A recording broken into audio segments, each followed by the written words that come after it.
朋友们，大家好，我是王光富，欢迎来到健康之行。今天这期视频，我想跟大伙聊一个事，甚至可以说是想给某些朋友敲个警钟，泼盆冷水。为什么这么说呢？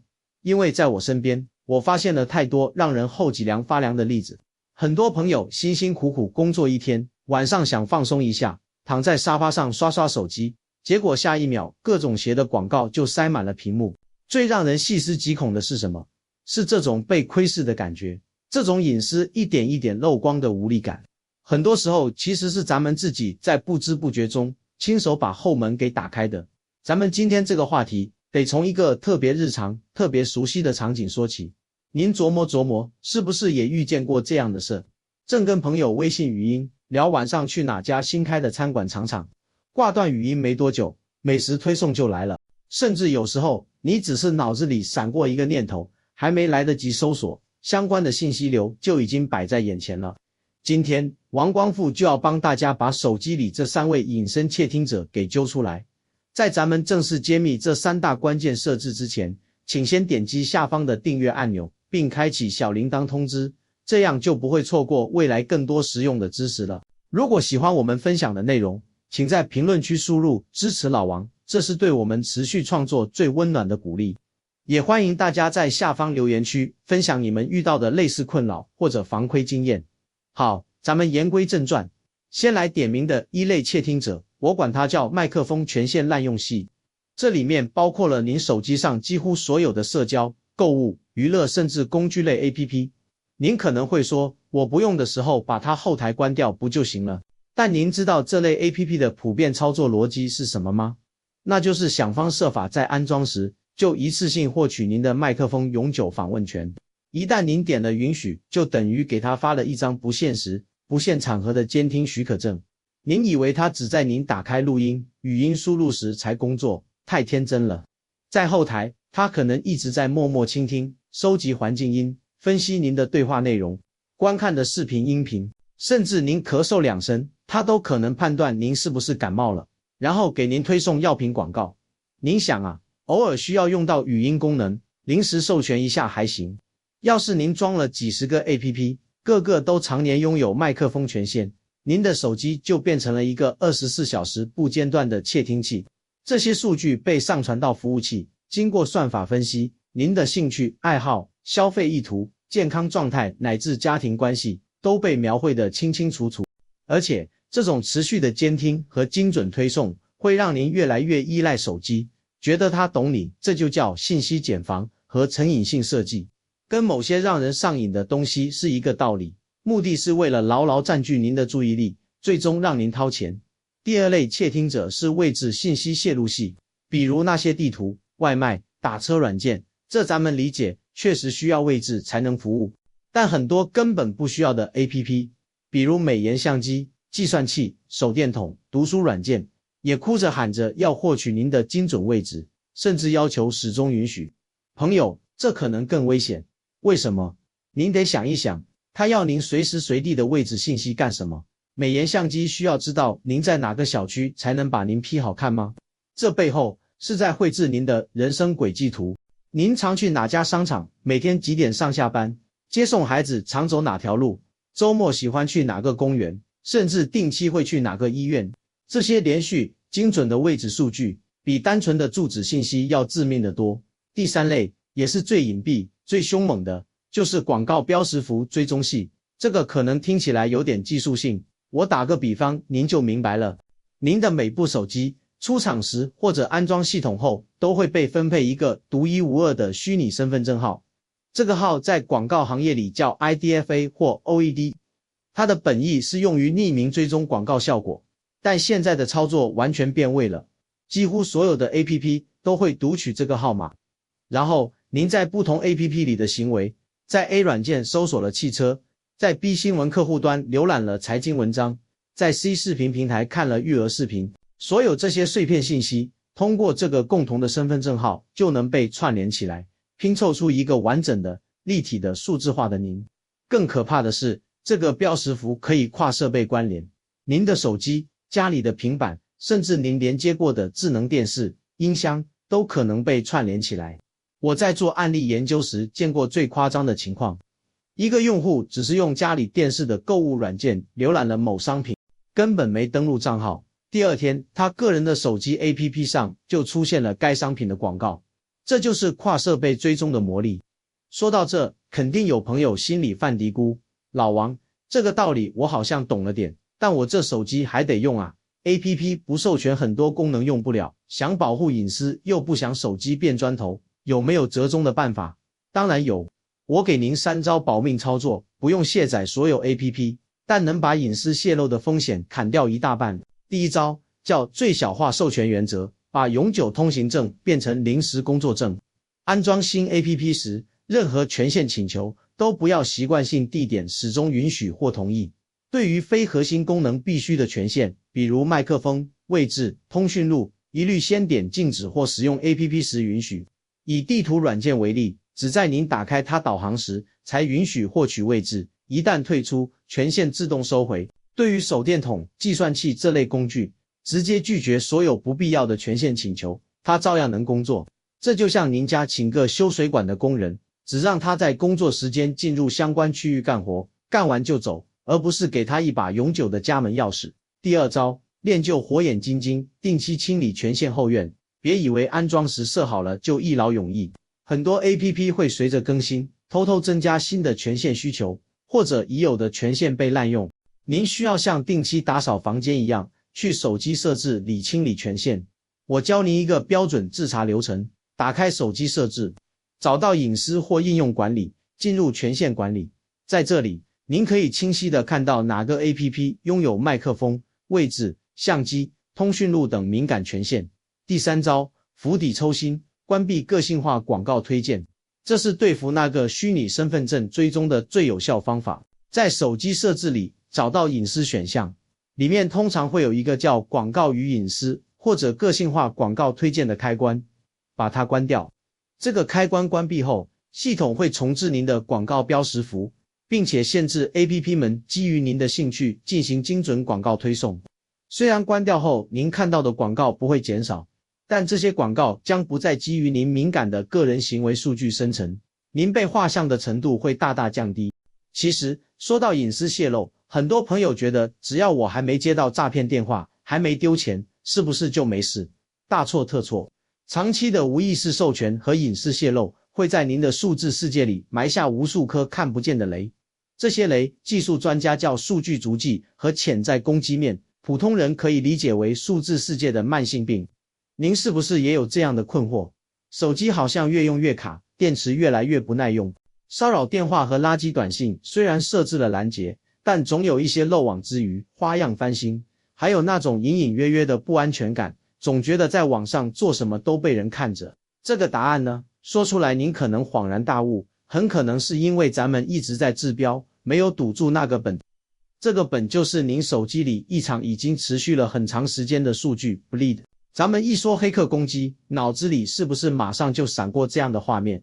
电脑中病毒屏幕乱闪，账户密码被盗，钱财丢失，那是急性攻击，是数字世界的重病急救，来得猛去得也快。那么这场数据渗漏的主要管道是哪？答案会让很多人吓一跳。除了 APP， 就是我们手机系统里那些贴心的默认设置。我们总以为手机买来直接用最方便，其实很多出厂设置是为了厂商收集数据、优化体验而打开的。它们像一扇扇默认敞开的后门。所以想要数字生活安全，先要给手机设置做减法。这里王光复给大家列出5种最容易泄露数据的默认功能，看看您的手机打开了几个。第一种，用户体验改进计划或诊断数据发送。在设置里的系统更新或关于手机附近，常有一个选项，邀请您加入用户体验计划。初衷或许是改进产品，但会上传您的使用习惯、错误报告等大量数据，建议关闭。第二种，基于位置的系统服务。在位置权限设置里，往往有一长串子选项，比如紧急呼叫位置、谷歌位置、精度或系统定制化服务。其中一些非核心的，尤其是涉及广告和搜索相关的定位服务，可以关闭。第三种，个性化推荐和内容推送。不只是广告，包括新闻客户端、应用商店、浏览器，甚至输入法的个性化内容推荐、猜你喜欢等功能，其背后都是行为追踪，在相应软件的设置里找到并关闭。第四种，就是我们前面重点批判的 APP 过渡权限，尤其是后台活动权限。很多 APP 即使您不用，也在后台活跃，以便随时接收消息和收集数据。在电池优化或应用启动管理里，限制非即时通讯类 APP 的后台活动。第五种是 Wi-Fi 和蓝牙的始终开启扫描。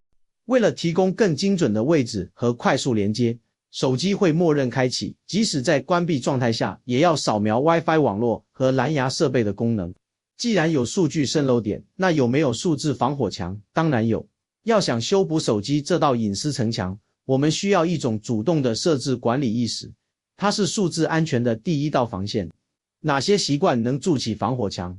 王光复给您推荐几个日常防漏动作。第一个，定期检查并更新手机系统和重要 APP， 更新往往包含安全补丁、修复已知漏洞，但注意要在设置 Wi-Fi 下更新，避免使用公共网络进行系统更新。第二个，使用高强度且不重复的密码，并开启双重验证。对于重要账户，密码要复杂，并且每个账户不同，务必开启短信验证码或 Authenticator APP 的双重验证。第三个，谨慎连接公共 Wi-Fi， 尽量不要在公共 Wi-Fi 下进行登录账户、支付等操作。如果必须用，可以考虑使用靠谱的 VPN 服务来加密您的数据流量。第四个，对来历不明的链接和附件保持高度警惕，即便是朋友发来的，如果显得突兀，也要先通过其他方式核实。不点击、不下载、不安装，给手机一点管理时间，把隐私设置调整过来。你会发现，不仅骚扰广告少了，心里那种被窥视的不安感也会大大减轻，手机用起来反而更清爽、更安心。朋友们，这里我要揭示一个真相，等到钱被转走了再补救，往往是亡羊补牢，为时已晚，追回的难度极大，防患于未然才是真正的关键。尤其是咱们刚才说的那种麦克风监听、位置追踪、跨 APP 画像的隐私泄露模式，在我的研究和案例收集生涯中，遇到过太多令人扼腕的案例。当事人生活谨慎，自认为防骗意识很强，可还是中了招。骗子能准确说出他的姓名、身份证号、最近网购的商品，甚至孩子在哪上学。在那种高度紧张和逼真的情境下，人的判断力很容易下降。我们要明白一个安全底层逻辑，手机是我们数字生活的总钥匙，保护好手机隐私，就是保护好了这把钥匙不被人复制。事后的报警和追索是最后的止损手段，效果有限。而日常的主动防护才是决定您数字资产安全的关键。为了避免这种财产乃至身心的巨大损失，今天我会结合大量的案例分析，手把手教您除了关权限外，必须做对的几件关键小事。第一件事，把应用下载渠道当成安全的一关来对待。关于下载 APP， 我听过太多患者的侥幸心理了。很多老朋友跟我说，老王，我就在手机自带的应用商店下载，这种安全吧？或者说，别人发我一个链接，说能抢优惠券，我就装了，用完就删。听到这话，我往往会非常严肃地提醒，手机官方应用商店相对安全，但绝非绝对。一些恶意 APP 会通过伪装成正规软件、刷好评等方式上架，而通过短信、网页链接、二维码下载的 APP， 风险指数直接爆表，那可能就是专门为您准备的钓鱼软件。下载和安装 APP 是有讲究的，很多人图方便，一路狂点，下一步其实是在给自己挖坑。我教您一个标准的安全操作流程。首先，坚持官方渠道，只从手机品牌自带的应用商店或苹果 App Store、谷歌 Play 商店这类公认的大型官方平台下载，即使在这里也要留个心眼。然后下载前3看，一看开发者是否是知名公司，如果是个人开发者或陌生公司，要警惕。2看下载量和评价，但不要只看好评，要专门看看差评和低星评价，里面常会暴露问题，比如偷流量、有广告病毒。3看权限请求，在商店页面通常能看到这个 APP 会要求哪些权限。第二件事，科学管理密码，给账户安全加上双保险。处理好 APP 安装，很多朋友觉得这下我手机干净了，可以高枕无忧了。请您立刻打消这个念头，我推荐大家使用密码分级管理法和双重验证工具。无论您有多少个账户，请务必做到核心账户使用独特且复杂的密码，可以使用一些靠谱的密码管理器来帮助记忆。这样，即使坏人拿到了您的密码，没有您手机上的验证码或认证器 APP 生成的动态码，他也登录不了。这短短的2次确认步骤，就像是给您的账户大门加装了一道需要另一把钥匙才能开启的钢铁防盗门。第3件事，给手机支付环境上把锁。咱们前面说了要防泄密，对支付来说，还需要建立一道行为屏障来隔离风险。这道屏障就是良好的支付习惯。我们要知道，这是一个治标难治本的困境。很多朋友不知道，咱们接到的绝大多数精准骚扰，其源头就是之前泄露的个人信息。请记住，这些骚扰背后是已经形成庞大产业的黑色链条。当这些信息被用于精准诈骗时，危害就不是骚扰那么简单了。所以，保护个人信息刻不容缓。但是，光靠拦截软件是没用的。下面这几种行为是主动杀传单的举动，想要亲近的朋友一定要警惕。我们首先要警惕的第一类，就是在网上随意留下手机号。第二类需要大家避雷的是随意丢弃或出售旧手机、快递单。很多朋友觉得旧手机清空了，恢复了出厂设置就安全了。但从技术恢复层面来看，简单删除的数据有很大几率能被专业软件恢复。如果不经过彻底的数据填充覆盖，您的通讯录、短信，甚至登录痕迹都可能被找回。第3类隐形杀手就是连接来路不明的公共 WiFi， 特别是那些不需要密码的免费 WiFi。在咱们的日常习惯里，连上一个免费 WiFi 省点流量似乎是件平常事，但特别是那些设置简单，甚至伪装成商场、咖啡店官方 WiFi 的热点，风险极高。第4类要特别点名批评的是随意扫描来历不明的二维码，像街边送的扇子、小礼物上的码，或者群里突然出现的帮忙扫码助力的请求。我想请大家回顾一下二维码的原理，它本质上是一个信息的快捷入口。扫一个二维码，可能直接跳转到网页，开始下载 APP， 甚至直接发起支付。第5类和第6类是需要辩证看待的社交软件公开信息以及云服务同步。社交软件上，很多朋友喜欢晒车票、机票、快递单，包含家庭住址和学校信息的照片，这些都是信息的直接泄露源。至于云服务，它很方便，能同步照片、通讯录，但如果您云服务的密码较弱，或者云服务提供商本身发生数据泄露，您同步上去的所有信息就一锅端了。听到这里，我仿佛能看到您紧锁的眉头，心里可能在想，这也太难了，这也不能做，那也要小心，用个手机还有什么乐趣？朋友们，千万别这么想，科技发展是双刃剑，它带来了便利，也带来了风险。只要我们学会趋利避害，把上面那些高风险行为替换成下面这4种真正的隐私好习惯，您的数字生活依然可以便捷又安心。首先推荐的第1种好习惯就是培养最小化提供信息的意识，在任何非必要场合，坚决不提供手机号、身份证号等核心信息。比如线下小店办会员卡，可以考虑拒绝，或者使用一个次要的手机，它的价值远不止于此。从安全原理上讲，信息泄露的前提是信息被收集，您提供的信息越少，暴露的断面就越小。少填一张表，少注册一个无关网站，相当于主动减少了被数据标定的机会。第2种，我要强力推荐的是定期清理数字足迹，它的作用就像家庭大扫除，定期去做这么几件事：清理浏览器、缓存和 cookies， 在微信等社交软件的隐私设置里，关闭允许陌生人查看10条朋友圈，在支付宝等工具的隐私设置里，关闭通过手机号找到我、通过邮箱找到我等不必要的搜索方式。第3种值得常备的神器是骚扰拦截软件，但要用对方法。在我的经验里，单纯依靠一个拦截软件是不够的，要开启它的智能拦截或云端标记功能，同时将自己接到的骚扰电话、短信主动标记举报，丰富云端数据库。这就像是一个社区的联防机制。您贡献一份力量，大家都能受益。对于已经出现严重骚扰的情况，可以考虑联系运营商开通高频骚扰电话拦截服务。最后一种要推荐的是被称为物理隔离法的多号码策略。如果条件允许，可以准备2个手机号，一个用于绑定所有重要账户，这个号码绝不轻易对外泄露，只告诉亲朋好友和关键机构。另一个号码用于注册不重要的网站、收快递、联系陌生人。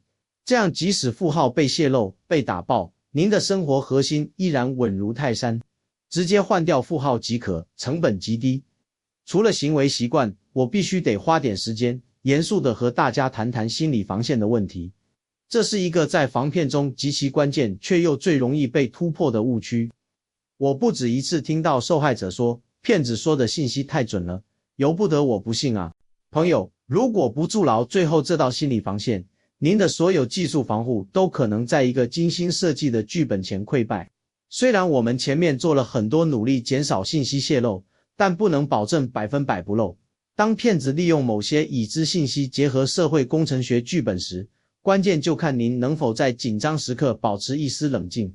骗子的核心手段是制造紧张、恐惧或贪婪的情绪，让您在情绪支配下失去理性判断。所以，对于所有涉及钱、账号、密码的要求，心中必须要有如履薄冰的警惕。记住几个绝对原则：公检法机关绝不会通过电话、微信通知您涉案，更不会要求您转账到安全账户。电商平台客服退款绝不会让您离开官方平台操作，不会让您下载 APP、开通借贷，任何索要短信验证码的行为，100%是诈骗。最后，咱们来聊聊那个让无数朋友纠结万分的终极难题：为了把隐私保护好，是不是就得彻底告别智能机，用回老人机？如果不卖关子，直接告诉您我的结论，这种一刀切的退缩做法，不仅会让您的生活很不方便，甚至会与社会脱节，同样会面临其他形式的风险。为什么这么说呢？我们要透过现象看本质。首先是使用公共设备登录个人账户，包括网吧、电脑、酒店的公共电脑或智能电视。这些设备可能被植入木马，专门记录键盘输入。其次，也是我最想强调的，随意授权第三方软件或网站使用您的社交账号登录。很多小网站或 APP 图方便，提供微信一键登录、QQ 快捷登录。您一点就授权对方获取了您在微信 QQ 上的公开信息。如果这个第三方网站不靠谱，信息就被拿走了，可以说是方便一件，泄露一串。